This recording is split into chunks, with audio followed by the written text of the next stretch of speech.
बिस्मिल्लाहिर्रहमानिर्रहीम। ज़बीउल्लाह बुलगन Samarkand state medical institute से आपसे मुखातिब हूँ। जैसे कि आपके इल्म में है कि ये लास्ट वीडियो जो हमने पाकिस्तान मेडिकल कमीशन के नए नोटिफिकेशन के मुतल्लिक बनाई थी, उसमें पेरेंट्स की तरफ से कुछ क्वेश्चंस हैं कि भाई वो उस तसल्ली बख्श नहीं बन सकी। शायद पेरेंट्स का ख्याल है कि हमारे कुछ सवालात हैं, उनका जवाब भी हमें देना चाहिए। तो देखिए, पहली बात तो ये है कि वो एक पब्लिक नोटिफिकेशन है जिसे तमाम लोग जो है पीएमसी की वेबसाइट पर देख सकते हैं। पीएमसी के जो सोशल मीडिया पर पेज या अकाउंट्स हैं, आप वहां जाकर बड़ी तसल्ली और आराम से उस नोटिफिकेशन को पढ़ सकते हैं। और बल्कि अब तो वो तकरीबन तमाम ही जो दूसरे मुल्कों में स्टूडेंट्स पढ़ रहे हैं और उन तमाम में ये चीज़ जो है वो उन तक पहुंच चुकी है।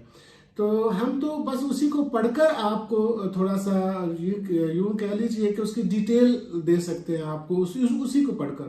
डॉक्यूमेंट वही है जो आपके पास है, डॉक्यूमेंट वही है जो हमारे पास है।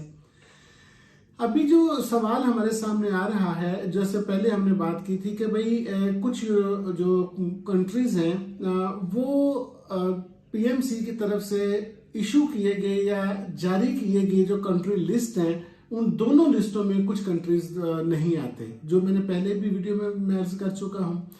अब देखिए, इस वक्त पूरी दुनिया के जो ममालिक हैं उनकी तादाद है 195, यानी जो यूएनओ में रजिस्टर्ड कंट्रीज हैं वो 195 हैं। अब 195 कंट्रीज में से सिर्फ हार्डली 50 या 55 कंट्रीज को पीएमसी ने कैटेगरी में डिवाइड किया है।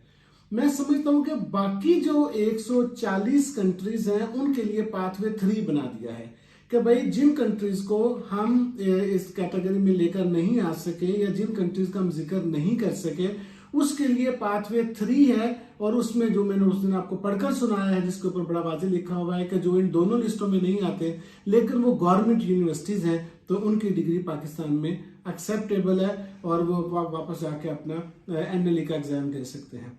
अब जो इसी पाथवे 3 के नीचे एक लाइन लिखी हुई है कि एमडी कैट में एग्रीगेट जिन बच्चों का 75 से कम है, और उन बच्चों को भी जो है वो कहते हैं कि वापसी पर एनएलई में बैठने की इजाजत नहीं है, यानी एनएलई का एग्जाम देने की इजाजत नहीं होगी। एमडी कैट यानी कि एंट्री टेस्ट में जिन बच्चों का एग्रीगेट 75 से कम होगा। अब देखिए, मैं एक अर्ज करना चाहता हूं, ये पूरी दुनिया के अंदर एक आम फहम, एक आम समझ में आने वाला फार्मूला है या फलसफा है। जिस दिन से जो कानून बनता है, जिस दिन वो कानून अनाउंस होता है, उसके बाद वो इम्प्लीमेंटेशन उसका होता है, उससे पहले इम्प्लीमेंटेशन नहीं हो सकता। यानी सपोज के आज ये कह दिया जाए पाकिस्तान में, मिसाल के तौर पर ये कह दिया जाए कि भाई अब जो एंट्री टेस्ट में स्टूडेंट्स जो हैं या एमडी कैट में बैठने के लिए या एग्जाम देने के लिए एफएससी में कम से कम बच्चों के जो है वो 80% मार्क्स होने चाहिए। ये मैं मिसाल दे रहा हूं, ऐसा है नहीं कि 80% मार्क्स होने चाहिए। लेकिन उससे पहले जिन लोगों ने 60% नंबरों के साथ या 65% नंबरों के साथ जो है वो एमडी कैट में बैठ चुके हैं, मेडिकल कॉलेजेस में पाकिस्तान में एडमिशन ले चुके हैं, वो कानून उन पर लागू नहीं होगा, वो कानून उसके बाद आने वालों पर लागू होगा।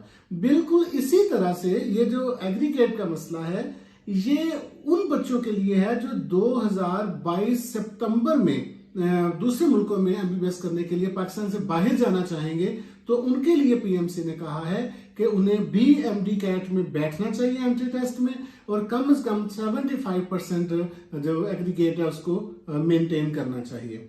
अच्छा, अब मैं एक और अर्ज कर देता हूं यहाँ पर, ये कोई ऐसी अजीब बात नहीं है। हमारे पड़ोसी मुल्क इंडिया में ऑलरेडी ये प्रैक्टिस चल रही है, यानी कि इंडिया में नीट का एग्जाम एक होता है कि जो भी स्टूडेंट इंडिया से बाहर किसी दूसरे मुल्क में मेडिकल की तालीम हासिल करने के ख्वाहिशमंद हैं या वो मेडिकल की तालीम के लिए दूसरे मुल्क जा रहे हैं, तो उन्हें वो नीट का एग्जाम जो है वो क्लियर करना होता है। अब पीएमसी ने क्या किया, पाकिस्तान मेडिकल कमीशन ने नीट की तरह का अलग से तो कोई एग्जाम नहीं अनाउंस किया, लेकिन उन्होंने कहा कि आप जो ऑलरेडी हम एमडी कैट या entry test Pakistani medical colleges में दाखिले के लिए लेते हैं, आप भी उसमें अपीयर हों और आप जब 75% अगर आपने मार्क्स उसमें ले लिए हैं तो फिर आप किसी दूसरे मुल्क जाकर भी एमडी या एमबीबीएस कर सकते हैं। लेकिन मैं वापस उस बात पर आता हूं कि जो बच्चे ऑलरेडी पढ़ रहे हैं ये उनके ऊपर प्रैक्टिस नहीं होगा, क्योंकि वो जब अपने मुल्क से निकले थे तो उस वक्त का जो उनके मुल्क का कानून था उसको उन्होंने ओबे किया था और उसको फॉलो करते हुए वो दूसरी कंट्रीज में पहुंचे थे। अब जो 2022 सितंबर में स्टूडेंट्स आएंगे वो अपने 2022 सितंबर में जो पीएमसी का कानून होगा या जो उसके रूल्स एंड रेगुलेशन होंगे, जो पीएमसी की इंस्ट्रक्शंस होंगी, वो उनको फॉलो करते हुए आएंगे। तो लिहाजा मैं आपसे ये रिक्वेस्ट करता हूँ जो बच्चे ऑलरेडी पाकिस्तान से बाहर मौजूद हैं वो बिल्कुल परेशान ना हो। ये 75% एग्रीगेट का उनका कोई इशू नहीं है, कोई मसला नहीं है। Thank you very much.